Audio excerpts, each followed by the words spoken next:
Hello everyone, আপনারা সবাই কেমন আছেন? আশা করি সবাই ভালো এবং সুস্থ আছেন।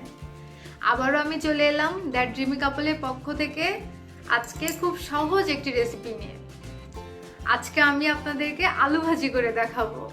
যদিও এটা দেখানো কিছু নেই, খুব সহজ একটি রেসিপি, সবাই জানে। তারপর আমি দেখাচ্ছি, আপনারা দেখবেন এবং আমার মতো করে বাসায় ট্রাই করে আমাকে জানাবেন, ঠিক আছে?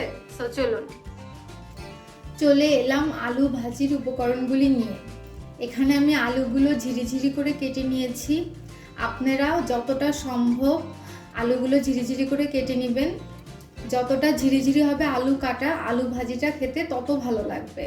এবং এখানে কিছুটা পেঁয়াজ কুচি করে নিয়েছি, কাঁচামরিচ নিয়েছি, ধনেপাতা এবং স্বাদ অনুযায়ী লবণ, হলুদ নিয়ে নিয়েছি। সো চলুন আমরা রান্নায় চলে যাই।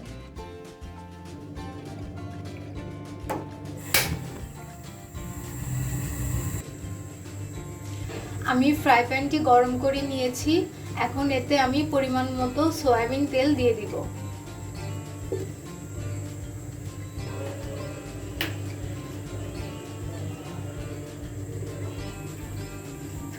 তেল গরম হয়ে গিয়েছে, এখন আমি পেঁয়াজ দিয়ে দিব।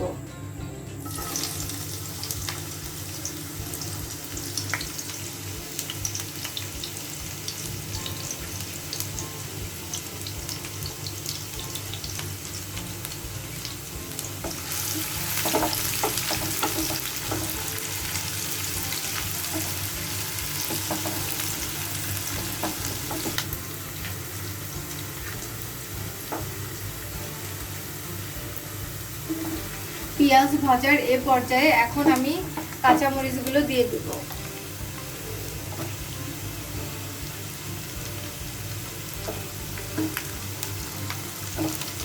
এটা আমি হালকা একটু ভেজে নিব।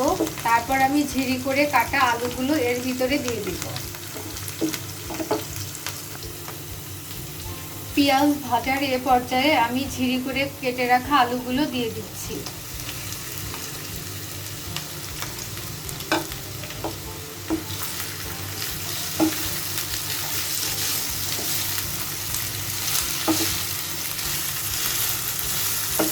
এবার আমি পেঁয়াজ এবং আলুগুলো ভালো করে একসাথে মিক্স করে নিব।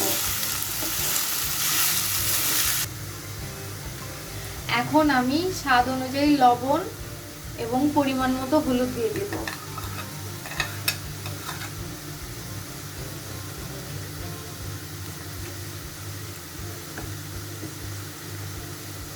এবার এটা আমি খুব ভালোভাবে মিক্স করে নিব।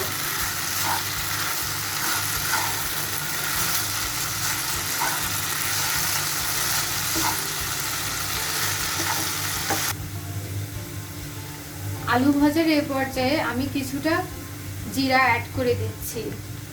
এটা আপনারা অবশ্যই দিবেন যখন আপনি আলু ভাজিটি খাবেন।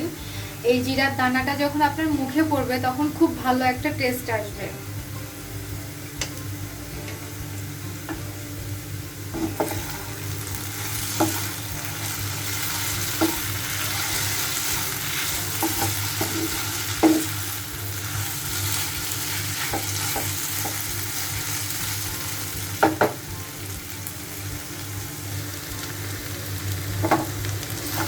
আলু ভাজার সময় আপনারা ধীরে ধীরে ভালোভাবে মিক্স করে নেবেন।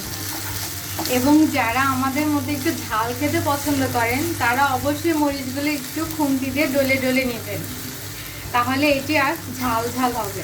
আর যারা পছন্দ করেন না তাদের দরকার নেই।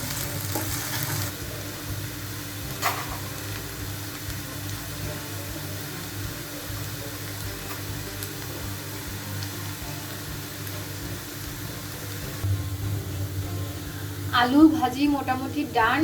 এ পর্যায়ে আমি কিছুটা ধনিয়া পাতা অ্যাড করে দিচ্ছি। আপনারা চাইলে এটি স্কিপও করতে পারেন। এখন আমি এটি মিক্স করে নিচ্ছি।